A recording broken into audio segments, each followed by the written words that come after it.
ನಿನ್ನೆ ಮಧ್ಯಾಹ್ನ ಅಹಮದಾಬಾದ್ನ ಏರ್ಪೋರ್ಟ್ ಇಂದ ಟೇಕ್ ಆಫ್ ಆದಂತಹ ಏರ್ ಇಂಡಿಯಾ ವಿಮಾನ ಲಂಡನ್ ತಲುಪಿ ಇಷ್ಟೊತ್ತಿಗೆ ಅಲ್ಲಿ ಅವರವರ ಕೆಲಸ ಕಾರ್ಯಗಳಲ್ಲಿ ತೊಡಗಿಸಿಕೊಳ್ಳಬೇಕಿದ್ದವರು, ಕುಟುಂಬದವರನ್ನ ಸೇರಬೇಕಿದ್ದವರು 246 ಪ್ರಯಾಣಿಕರು, 241 ಪ್ರಯಾಣಿಕರು ಮತ್ತೆ ಸಿಬ್ಬಂದಿಗಳು ಸೇರಿ ಎಲ್ಲರೂ ಮಸಣ ಸೇರಿದ್ದಾರೆ.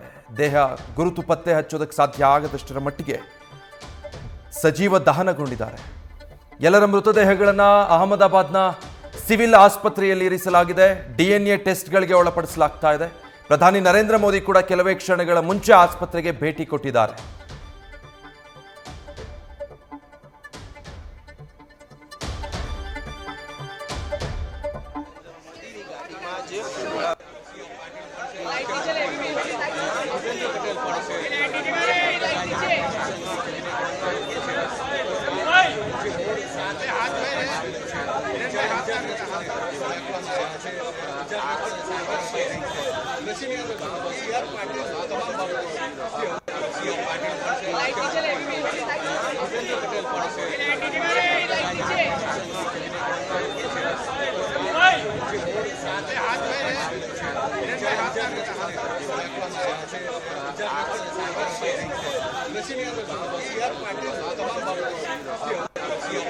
ದೃಶ್ಯದಲ್ಲಿ ಗಮನಿಸ್ತಾ ಇದ್ರಿ, ಪ್ರಧಾನಿ ನರೇಂದ್ರ ಮೋದಿ ಅವರು ಸಿವಿಲ್ ಆಸ್ಪತ್ರೆಯ ಒಳಭಾಗಕ್ಕೆ ಪ್ರವೇಶ ಮಾಡ್ತಾ ಇರುವಂತಹ ದೃಶ್ಯ ಅದು.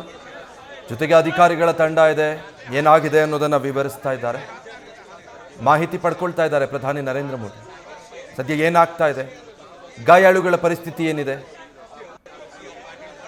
ಎಲ್ಲದರ ಬಗ್ಗೆ ಡೀಟೇಲ್ಸ್ ಕೊಡ್ತಾರೆ. ಈಗ ಅದೇ ಸ್ಥಳದಿಂದ ಅಹಮದಾಬಾದ್ನ ಸಿವಿಲ್ ಆಸ್ಪತ್ರೆ ಸಮೀಪದಿಂದ ನಮ್ಮ ಪ್ರತಿನಿಧಿ ಚಂದ್ರಮೋಹನ್ ಲೈವ್ ನಲ್ಲಿ ಜಾಯ್ನ್ ಆಗ್ತಾ ಇದ್ದಾರೆ. ಚಂದ್ರಮೋಹನ್, ಪ್ರಧಾನಿ ನರೇಂದ್ರ ಮೋದಿ ಆಸ್ಪತ್ರೆಗೆ ಆಗಮಿಸಿದ ದೃಶ್ಯಗಳನ್ನು ನಾವು ಗಮನಿಸ್ತಾ ಇದ್ವಿ, ಡೀಟೇಲ್ಸ್ ಕೊಡೋದಾದ್ರೆ.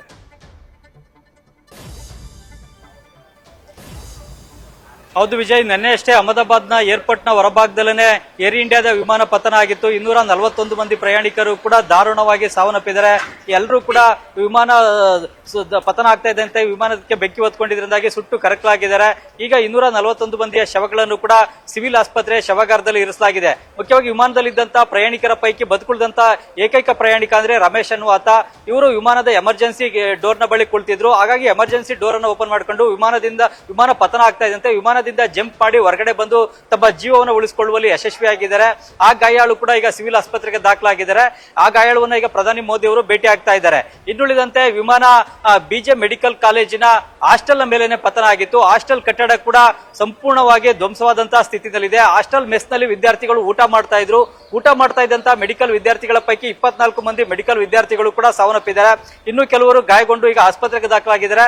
ಆ ಗಾಯಗೊಂಡಂತಹ ಮೆಡಿಕಲ್ ವಿದ್ಯಾರ್ಥಿಗಳನ್ನ ಪ್ರಧಾನಿ ಮೋದಿ ಅವರು ಈಗ ಭೇಟಿಯಾಗಿ ಅವರ ಯೋಗಕ್ಷೇಮವನ್ನ ವಿಚಾರಿಸ್ತಾ ಇದ್ದಾರೆ.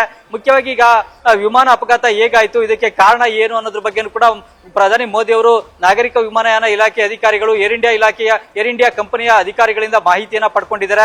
ಹೀಗೆ ವಿಮಾನ ಅಪಘಾತದ ಬಗ್ಗೆ ಹೆಚ್ಚಿನ ಮಾಹಿತಿಯನ್ನ ಪಡ್ಕೊಳ್ಳಿಕ್ಕಾಗೇನೆ ಮತ್ತು ಇದರ ಪರಿಶೀಲನೆ ನಡೆಸಲಿಕ್ಕೋಸ್ಕರ ಖುದ್ದಾಗಿ ಪ್ರಧಾನಿ ಮೋದಿ ಅವರೇ ಇವತ್ತು ಅಹಮದಾಬಾದ್ಗೆ ಬಂದಿದ್ದಾರೆ. ಜೊತೆಗೆ ಗಾಯಾಳುಗಳನ್ನು ಕೂಡ ಭೇಟಿಯಾಗಿ ಅವರ ಯೋಗಕ್ಷೇಮವನ್ನು ಕೂಡ ವಿಚಾರಿಸ್ತಾ ಇದ್ದಾರೆ. ನಿನ್ನೆ ಪ್ರಧಾನಿ ಮೋದಿ ಅವರು ವಿಮಾನ ಅಪಘಾತ ಸಂಭವಿಸಿದ ಬಳಿಕ ಗಾಯಾಳುಗಳಿಗೆ ಮತ್ತು ಈ ಒಂದು ಸಂತ್ರಸ್ತರಿಗೆ, ತೊಂದರೆಗಳಾದಂತವರಿಗೆ ಕೇಂದ್ರ ಸರ್ಕಾರ ಮತ್ತು ರಾಜ್ಯ ಸರ್ಕಾರದಿಂದ ಸಾಧ್ಯವಿರುವಂತಹ ಎಲ್ಲಾ ನೆರವನ್ನ ನೀಡಬೇಕು ಅನ್ನುವ ಸೂಚನೆಯನ್ನ ಅಧಿಕಾರಿಗಳಿಗೆ ಮತ್ತು ಸರ್ಕಾರಕ್ಕೆ ಕೊಟ್ಟಿದ್ರು. ಅದೇ ರೀತಿಯಾಗಿ ತಕ್ಷಣವೇ ಕೇವಲ 2-3 ನಿಮಿಷದಲ್ಲೇ ಗುಜರಾತ್ನ ಎಮರ್ಜೆನ್ಸಿ ರೆಸ್ಪಾನ್ಸ್ ಟೀಮ್ ಈ ಅಪಘಾತಕ್ಕೆ ರೆಸ್ಪಾಂಡ್ ಅನ್ನ ಮಾಡಿತ್ತು. ತಕ್ಷಣವೇ ಸ್ಥಳಕ್ಕೆ ಅಗ್ನಿಶಾಮಕ ವಾಹನಗಳು, ಆಂಬುಲೆನ್ಸ್ಗಳು ಕೂಡ ಹೆಚ್ಚಿನ ಸಂಖ್ಯೆಯಲ್ಲಿ ಹೋಗಿ ಅಲ್ಲಿ ರಕ್ಷಣಾ ಕಾರ್ಯಾಚರಣೆಯನ್ನು ಕೂಡ ನಡೆಸಿದ್ರು. ಆದ್ರೆ ವಿಮಾನಕ್ಕೆ ದೊಡ್ಡ ಮಟ್ಟದಲ್ಲಿ ಬೆಂಕಿ ಹೊತ್ಕೊಂಡಿದ್ದಾಗಿ ಯಾವುದೇ ಪ್ರಯಾಣಿಕರು ವಿಮಾನದಿಂದ ಹೊರಗಡೆ ಬರ್ಲಿಕ್ಕೆ ಸಾಧ್ಯವಾಗಲಿಲ್ಲ. ಎಲ್ಲರೂ ಕೂಡ ಬೆಂಕಿ ಹೊತ್ಕೊಂಡಿದ್ರದಾಗಿ ಆ ಬೆಂಕಿಯ ಕೆನ್ನಾಲಿಗೆ ಸಿಲುಕಿ ಸುಟ್ಟು ಕರಕಲಾಗಿದ್ದಾರೆ. ಅವರ ಶವಗಳನ್ನ ಮಾತ್ರವೇ ಆಸ್ಪತ್ರೆಗೆ ತರಲಿಕ್ಕೆ ಸಾಧ್ಯ ಆಯಿತು.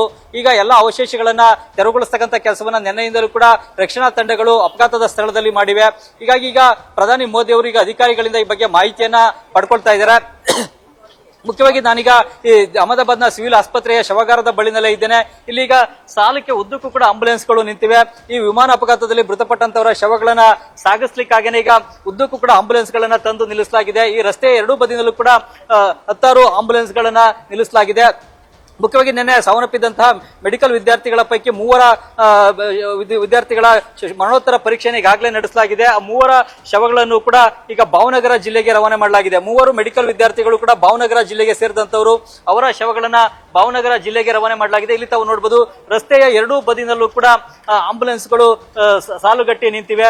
ಇಲ್ಲಿ ಶವಗಾರದಲ್ಲಿ ಮರಣೋತ್ತರ ಪರೀಕ್ಷೆ ಮುಗಿದ ಬಳಿಕ ಶವಗಳನ್ನ ಗುರುತಚ್ಚಿದ ಬಳಿಕ ಅವರ ಶವಗಳನ್ನ ಅವರವರ ಊರುಗಳಿಗೆ ರವಾನೆ ಮಾಡಲಿಕ್ಕೆ ಈ ರೀತಿಯಾಗಿ ಈಗ ಗುಜರಾತ್ನ ಸರ್ಕಾರ ಸಿದ್ಧತೆಯನ್ನ ಮಾಡಿಕೊಂಡು ಹೆಚ್ಚಿನ ಸಂಖ್ಯೆ ಆಂಬುಲೆನ್ಸ್ ಗಳನ್ನ ಇಲ್ಲಿಗೆ ಕರೆಸಿಕೊಂಡಿದೆ. ಈಗ ಇದೇ ಸಿವಿಲ್ ಆಸ್ಪತ್ರೆಗೆ ಪ್ರಧಾನಿ ನರೇಂದ್ರ ಮೋದಿ ಅವರು ಕೂಡ ಭೇಟಿಯನ್ನು ಕೊಟ್ಟು ಗಾಯಾಳುಗಳ ಯೋಗಕ್ಷೇಮವನ್ನು ಕೂಡ ವಿಚಾರಿಸ್ತಾ ಇದ್ದಾರೆ.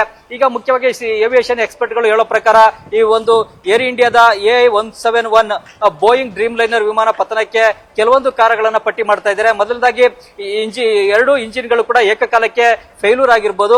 ಮುಖ್ಯವಾಗಿ ಬೋಯಿಂಗ್ ವಿಮಾನದಲ್ಲಿ 2 ಇಂಜಿನ್ಗಳು ಇರ್ತವೆ. ಒಂದು ಇಂಜಿನ್ ಫೇಲ್ಯೂರ್ ಆದ್ರೂ ಕೂಡ ಇನ್ನೊಂದು ಇಂಜಿನ್ ಮೂಲಕ ವಿಮಾನವನ್ನ ಚಲಾಯಿಸಿಕೊಂಡು ಹೋಗಬಹುದಾಗಿತ್ತು. ಆದ್ರೆ ಇಲ್ಲಿ ಏಕಕಾಲಕ್ಕೆ 2 ಇಂಜಿನ್ಗಳು ಫೇಲ್ಯೂರ್ ಆದ ಪರಿಣಾಮವಾಗಿಯೇ ವಿಮಾನ 800 ಅಡಿಯಿಂದ ಕೆಳಕ್ಕೆ ಕುಸಿದು ಬಿದ್ದು ಪತನ ಆಗಿದೆ ಅಂತೇಳಿ ಏವಿಯೇಷನ್ ಎಕ್ಸ್ಪರ್ಟ್ ಗಳು ಹೇಳ್ತಾ ಇದ್ದಾರೆ. ಇನ್ನು ಕೆಲವರು ವಿಮಾನಕ್ಕೆ 2-3 ಹಕ್ಕಿಗಳು ಏಕಕಾಲಕ್ಕೆ ಡಿಕ್ಕಿಯನ್ನು ಹೊಡೆದಿರಬಹುದು. ಇದರಿಂದಾಗಿ ವಿಮಾನ ಹೆಚ್ಚಿನ ಎತ್ತರಕ್ಕೆ ಹಾರ್ಲಿಕ್ಕೆ ಆಗದೇನೆ ಪತನ ಆಗಿರ್ಬೋದು ಅನ್ನೋ ಒಂದು ಶಂಕೆಯನ್ನು ಕೂಡ ವ್ಯಕ್ತಪಡಿಸ್ತಾ ಇದ್ದಾರೆ. ಜೊತೆಗೆ ವಿಮಾನದಲ್ಲಿ ತಾಂತ್ರಿಕ ದೋಷ ಏನಾದ್ರೂ ಎದುರಾಗಿರ್ಬೋದು, ಈ ಕಾರಣಕ್ಕಾಗಿ ಕೂಡ ವಿಮಾನ ಪತನ ಆಗಿರ್ಬೋದು ಅಂತ ಹೇಳಿ ಹೇಳ್ತಾ ಇದ್ದಾರೆ. ಜೊತೆಗೆ ವಿಮಾನದ ಒಂದು ಥ್ರಸ್ಟಿಂಗ್ ಪವರ್ ಅನ್ನ ಕಳ್ಕೊಂಡಿರ್ಬೋದು. ಅಂದ್ರೆ ವಿಮಾನವನ್ನ ಲಿಫ್ಟ್ ಮಾಡುವಂತ ಒಂದು ಥ್ರಸ್ಟಿಂಗ್ ಪವರ್ ಇರುತ್ತೆ. ಆ ಥ್ರಸ್ಟಿಂಗ್ ಪವರ್ ಅನ್ನ ವಿಮಾನ ಕಳ್ಕೊಂಡಂತ ಸಂದರ್ಭದಲ್ಲಿ ಮೇಲಕ್ಕೆ ಹಾರಾಟ ನಡೆಸಲಿಕ್ಕೆ ಸಾಧ್ಯವಾಗದೆ ವಿಮಾನ ಕೆಳಕ್ಕೆ ಕುಸಿದು ಬಿದ್ದು ಪತನ ಆಗಿರ್ಬೋದು ಅನ್ನುವ ಶಂಕೆಯನ್ನು ಕೂಡ ತಜ್ಞರುಗಳು ವ್ಯಕ್ತಪಡಿಸ್ತಾ ಇದ್ದಾರೆ. ಈಗ ಮೇಡೆ ಮೇಡೆ ಮೇಡೆ ಅಂತೇಳಿ ಕಾಲನ್ನ ಪೈಲಟ್ ATCಗೆ ಕೊಟ್ಟಿದ್ದಾರೆ. ಆದ್ರೆ ವಿಮಾನ ಈಗ ಪತನ ಆಗ್ತಾ ಇದೆ, ನಮ್ಮನ್ನ ಕಾಪಾಡಿ ಅನ್ನುವ ಸಂದೇಶವನ್ನು ATCಗೆ ರವಾನೆ ಮಾಡಿದ್ದಾರೆ. ಅದಾದ ಬಳಿಕ ಅವರಿಗೆ ATCಯನ್ನ ಕಾಂಟ್ಯಾಕ್ಟ್ ಮಾಡ್ಲಿಕ್ಕೂ ಆಗಿಲ್ಲ. ATC ಕಾಂಟ್ಯಾಕ್ಟ್ ಮಾಡಿದಂತ ಸಂದರ್ಭದಲ್ಲಿ ಪೈಲಟ್ ಕೂಡ ಸಂಪರ್ಕಕ್ಕೆ ಸಿಕ್ಕಿಲ್ಲ. ಅಷ್ಟೊಳಗಾಗ್ಲೇ ವಿಮಾನ ಪತನ ಆಗೋಗ್ಬಿಟ್ಟಿತ್ತು. ಹೀಗಾಗಿ ಈ ಒಂದು ಇದೇನೆ ಮೇಡೆ ಅನ್ನುವ ಕಾಲೇನೆ ವಿಮಾನ ಪತನ ಆಗ್ತಾ ಇದೆ ಎನ್ನುವ ಸಂದೇಶ, ಆ ಸಂದೇಶವನ್ನ ಪೈಲಟ್ಗಳು ರವಾನೆ ಮಾಡಿದ್ದಾರೆ. ಆದ್ರೆ ಈಗ ವಿಮಾನದ ಪತನಕ್ಕೆ ಕಾರಣ ಏನು ಅನ್ನೋದ್ರ ಬಗ್ಗೆ ಈಗ ATCಗೂ ಕೂಡ ಯಾವುದೇ ಮಾಹಿತಿನ ಪೈಲಟ್ಗಳು ಕೊಟ್ಟಿಲ್ಲ. ಯಾಕೆಂದ್ರೆ ಟೇಕ್ ಆಫ್ ಆದಂತ ಕೆಲವೇ ನಿಮಿಷಗಳಲ್ಲಿ ವಿಮಾನ ಪತನ ಆಗಿದೆ. ಅವ್ರಿಗೂ ಕೂಡ ಈ ಒಂದು ಮಾಹಿತಿಯನ್ನ ATCಗೆ ಕೊಡ್ಲಿಕ್ಕೆ ಯಾವುದೇ ಸಮಯಾವಕಾಶಗಳು ಕೂಡ ಇರಲಿಲ್ಲ. ಕೆಲವೇ ಸೆಕೆಂಡ್ಗಳಲ್ಲಿ ವಿಮಾನ ಪತನ ಆಗಿದೆ. ಹೀಗಾಗಿ ಈಗ ವಿಮಾನದ ಬ್ಲಾಕ್ ಬಾಕ್ಸ್ ಅನ್ನ ಈಗಾಗಲೇ ಪತ್ತೆ ಹಚ್ಚಿರೋದ್ರಿಂದಾಗಿ ಅದರ ಡಾಟಾವನ್ನ ಆಡಿಯೋಗಳನ್ನ ವಿಶ್ಲೇಷಣೆಗೊಳಪಡಿಸಿನೇ ವಿಮಾನದ ಪತನಕ್ಕೆ ಏನು ನಿರ್ದಿಷ್ಟ ಕಾರಣ ಅನ್ನೋದನ್ನ DGC ಅಧಿಕಾರಿಗಳು ಪತ್ತೆ ಹಚ್ಚಬೇಕಾಗಿದೆ. ಆ ನಿಟ್ಟಿನಲ್ಲಿ ಈಗ ತನಿಖೆಯನ್ನ ನಡೆಸ್ತಾರೆ. ತನಿಖೆಯನ್ನ ನಡೆಸಲಿಕ್ಕೆ ಈಗ ಬೋಯಿಂಗ್ ಕಂಪನಿ ಕೂಡ ನೆರವನ್ನ ನೀಡ್ತಾ ಇದೆ. ಅಮೆರಿಕ ಸದ್ದ ಅಧಿಕಾರಿಗಳು ಕೂಡ ನೆರವನ್ನ ಕೊಡ್ತಾ ಇದ್ದಾರೆ. ಏರ್ ಇಂಡಿಯಾ ಕೂಡ ತನ್ನ ನೆರವನ್ನ ತನಿಖಾ ಅಧಿಕಾರಿಗಳಿಗೆ ನೀಡಲಿದೆ. ಈಗ ಎಲ್ಲರ ನೆರವನ್ನ ಪಡ್ಕೊಂಡು ತನಿಖಾಧಿಕಾರಿಗಳು ಈ ಬಗ್ಗೆ ತನಿಖೆಯನ್ನ ನಡೆಸಲಿದ್ದಾರೆ. ವಿಜಯ್, ನ್ಯೂಸ್ ಫಸ್ಟ್ ನಿರ್ಭೀತಿಯಿಂದ ನಿಮ್ಮ ಪರವಾಗಿ.